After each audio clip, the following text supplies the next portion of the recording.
Hi everyone, कैसे हैं आप सभी लोग। आई होप आप लोग सब बढ़िया होंगे। अच्छी तरीके से तुम लोगों ने प्रिपेयर कर लिया होगा अपने एग्जाम का, क्योंकि एग्जाम्स जो हैं वो कल ही हैं तुम्हारे, और कल से ही स्टार्ट हो रहे हैं।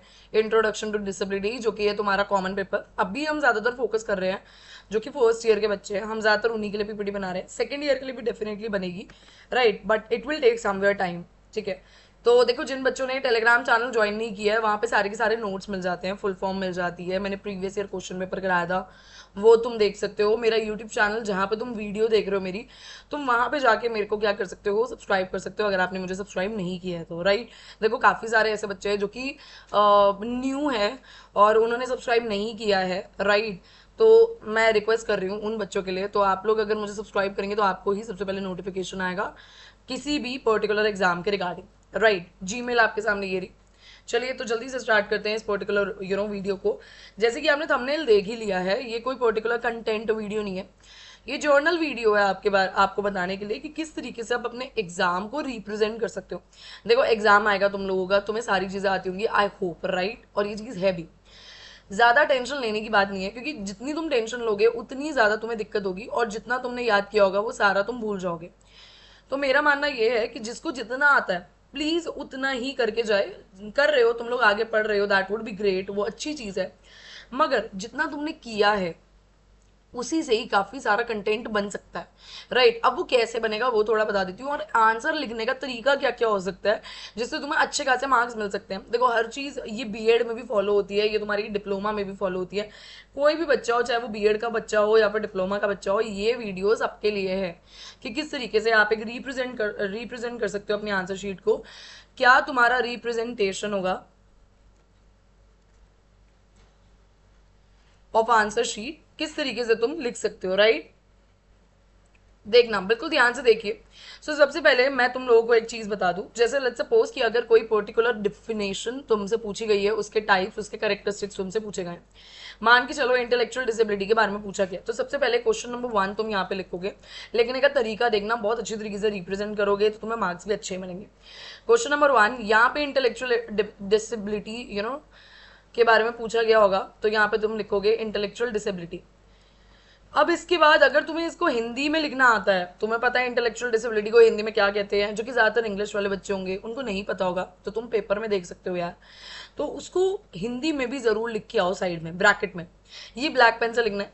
इसके बाद तुम यहाँ पे स्टार्ट करोगे उसकी डिफाइन से। तो सबसे पहले तुम इंटेलेक्चुअल डिसेबिलिटी की डिफाइन लिखोगे, जो कि पूरा तुम पैराग्राफ या फिर पॉइंट में लिखो तो ज्यादा बेटर रहता है। ठीक है, पहला पॉइंट तुम्हारा डेफिनेशन का हो गया, जो कि तुम पैराग्राफ में लिख रहे हो इस तरीके से। नेक्स्ट पेज पे वही इंटेलेक्चुअल डिसेबिलिटी का तुम्हारे पास क्या आएंगे, कुछ टाइप्स पूछे जाएंगे। तो यहाँ पे टाइप्स ऑफ आईडी यानी कि इंटेलेक्चुअल डिसेबिलिटी या फिर इंटेलेक्चुअल डेवलपमेंटल डिसऑर्डर जो भी है, और यहाँ पे जरूर उसके सामने उसके प्रकार इस तरीके से लिख देना, प्रकार जो है इंटेलेक्चुअल डिसेबिलिटी के, तो वो। अब इसके बाद यहाँ पे भी कुछ आएंगे, तो तुम सबसे पहले एक हेडिंग डालोगे, स्टार बना के तुम हेडिंग लिख सकते हो, टाइप क्या क्या होते हैं। फिर उसके बाद उसी के अंदर कंटेंट तुम लोग पॉइंट वाइज लिख सकते हो, या फिर तुम लोग पैराग्राफ वाइज भी लिख सकते हो, राइट। टाइप लिखने के बाद थोड़ा ये रिप्रेजेंटेशन का तरीका होता है, मेरे लिए तो यही मान के चलो, ज्यादा बेटर यही रहेगा।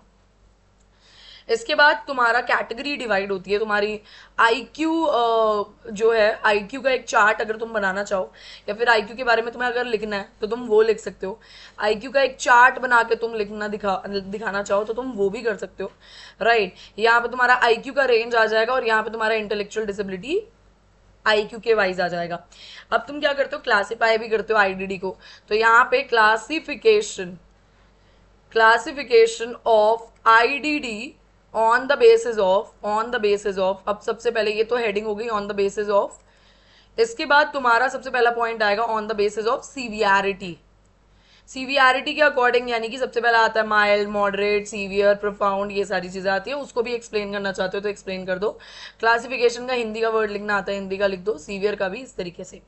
समझ आ गया, ये होता है एक लिखने का तरीका। यानी कि हर चीज को तुम्हें, देखो पैराग्राफ ना कोई नहीं पढ़ता, टू बी ऑनेस्ट पैराग्राफ कोई नहीं पढ़ेगा, तुम लोगों को पॉइंट में रिप्रेजेंटेशन आना चाहिए अपना, उसकी हेडिंग अच्छी तरीके से बनानी चाहिए। अगर तुमने ये वाला फॉलो अप कर दिया, तुमको क्वेश्चंस भी आते हैं, अच्छे से पढ़ा भी है, रिप्रेजेंटेशन भी आता है, तो तुम्हारे मार्क्स बेकार कहीं नहीं आएंगे, तुम्हें अच्छे खासे स्कोर ही मिलेंगे, राइट। समझ आ गया। अब किसी चीज में आ गया कि लेट्स सपोज कि how many types of SLD के कितने प्रकार होते हैं, राइट। सो यहाँ पे तुम लिखोगे प्रकार। एसएलडी का तुम्हें हिंदी में अगर पता होगा तो तुम हिंदी में यहाँ पे लिख सकते हो, अदरवाइज तुम क्या कर सकते हो, क्वेश्चन पेपर में देख सकते हो, वहां पे ये थोड़ा क्लेवर माइंड हो जाता है। तुम क्वेश्चन पेपर में एसएलडी की जो स्पेसिफिक लर्निंग डिसेबिलिटी की हिंदी में जो ट्रांसलेशन लिखी है आप वो लिख सकते हैं।